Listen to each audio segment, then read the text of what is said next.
And at that point, I was hit in the head, in the helmet actually, my Kevlar helmet, by a 7.62 U.S. machine gun round traveling roughly 2,830 some odd feet per second. So, the kinetic energy of that is significant because it was not a ricochet. It was a direct hit into the helmet, and it didn't ricochet off my helmet. It hit my helmet about 3 inches above my right eye, and it hit into the helmet and was caught by the Kevlar. It didn't go through the Kevlar. It didn't hit it dead on. It hit it like this, and so it got caught. The bullet did. So it kind of like grazed your helmet. No, the helmet caught it. It came directly in like this. It came up here, so there was a curvature of the helmet. I see. But it didn't skip off. Right. The helmet it penetrated the layers of the Kevlar, and the Kevlar just caught it like that. But that speed and that kinetic energy, it took me off my feet. I mean, not like 5 feet like you see in the movies, but it took me off my feet and knocked me out, and I was unconscious. And during the time that I was unconscious, I felt like I had some sort of a vision or an out-of-body experience or something. And that is not something, to this day that I would turn around and present it to anybody as fact. I can just tell you that was my experience. I don't know where that came from or why that was there, but that experience and that trauma, that kinetic energy, I had what, would now be called a closed head injury. In those days, that wasn't in the lexicon of medicine, a closed head injury from, something like that. I had a big hematoma on my head, and, they flew me away to Amman and had an x-ray done, but, there was nothing pressing on the brain, et cetera. They brought me back. I couldn't put my helmet on because my head had swollen too much. I couldn't put my helmet back on again.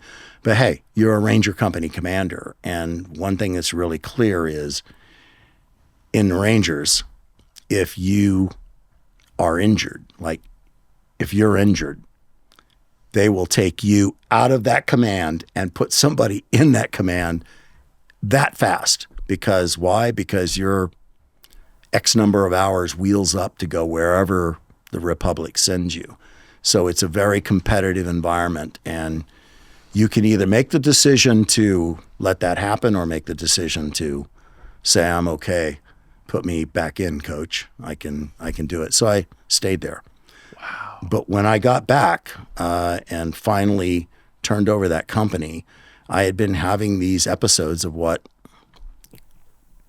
I thought were like out-of-body experiences. I mean, I had no reference for that. I had no understanding of it. It wasn't in my lexicon. But because these things kept happening, I was going to the library and looking this stuff up and reading more about it and things. And when I finally turned over my Ranger company, months later, I was recruited into my first special access program. So the first special access program was, at that time, codenamed Royal Cape. It's also called the Activity. It's also called the Secret Army of Northern Virginia. There's a book written called Killer Elite. And the first one talks exactly about that unit and what that unit was about. And I was the Deputy XO, Executive Officer, the Deputy 2IC there, second in command. There were 2 full colonels in command, 1 infantry guy, 1 intel guy. Heavy as a bunch of special forces guys in there. But you were also required when you were there to get polygraphed every quarter. A CI poly, not a full lifestyle poly. CI poly is counterintelligence poly, which is they're going to hook you up at a polygraph machine, and the polygraphers who work for the unit are going to ask you questions. Have you ever divulged classified information? Do you know anybody who has? Have you ever wrongfully taken classified information? Blah, blah, blah, blah, blah, right? There's like a series of 10 questions. And after you pass your poly, you then go in to meet with the command psychologist. So they actually, in this unit, had a command psychologist, a lieutenant colonel psychologist. Why? Because they needed somebody from the, like a mental health professional, to keep their finger on the psychiatric pulse of the organization. Because in an organization like that, where you're living a double life, where you're telling lies for a living, and it takes a toll, and it takes a big toll. And a lot of these guys were on their 5th and 6th marriages.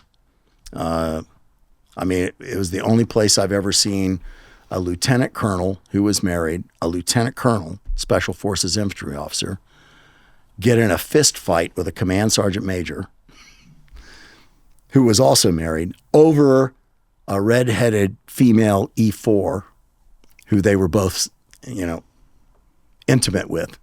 I mean, me, my driver, and some other guy, we're out there pulling these guys apart, out fighting. I've never seen that anywhere before, but I saw it there.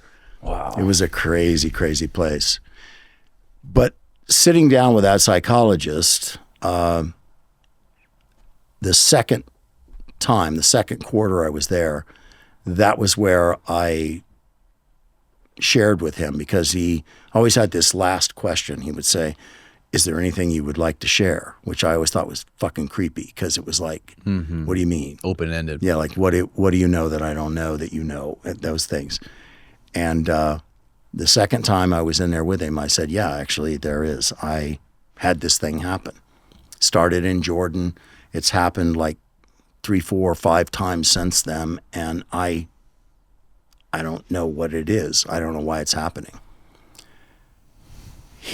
I thought he might, pick up the phone and call Walter Reed or something, and send me over to be evaluated, and then somebody was going to give me some psychotropic medications to, harness my brain or something. I had no idea.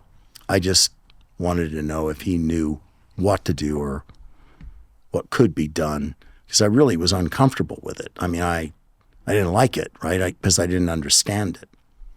And the day I said that to him, he started handing me secret and top secret documents and telling me to read them, and that we would talk about them in the morning. And those documents were about the remote viewing unit and things that the remote viewing unit had done. And that was my limited read on. I didn't know it was remote viewing. That was not on the documents. It doesn't say that. It just gave the name of the organization. But the things you were looking at and reading, it was not difficult to discern that this is somebody describing something that they are not physically located with this, right? And the very first night, and I'll just say that, so you can ask the next question, is the very first night, one of the things I'm looking at, there are 2 people. One is, they're both referred to as by numbers, not names.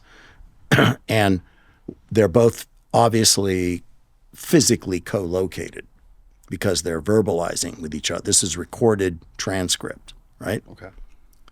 But one is steering the other, and the other is describing things that are not in their physical location. And one says to one, are you outside the building where you're supposed to be? The other says, yes, I believe I am. And the other then says, great, good. Okay, now pass through the wall and describe the contents of the room. That was my first introduction to remote viewing. Pass through the wall and describe the contents of the room. In a top secret document, sitting in a secret compartmented information facility, reading that transcript about a special access program while I was already in another special access program. And I was already on the Department of the Army special access roster, which means when you go do that, they take your file and they send it to DASSER. And you're now no longer, if somebody was to type your social security number into the big giant Army computer, it would say service member not on file. So I was already removed one level into the DASSER. And I'm reading this, And I mean, what would you think? I mean, You're a part of some black program. that's what a special access program is. Okay. Yeah.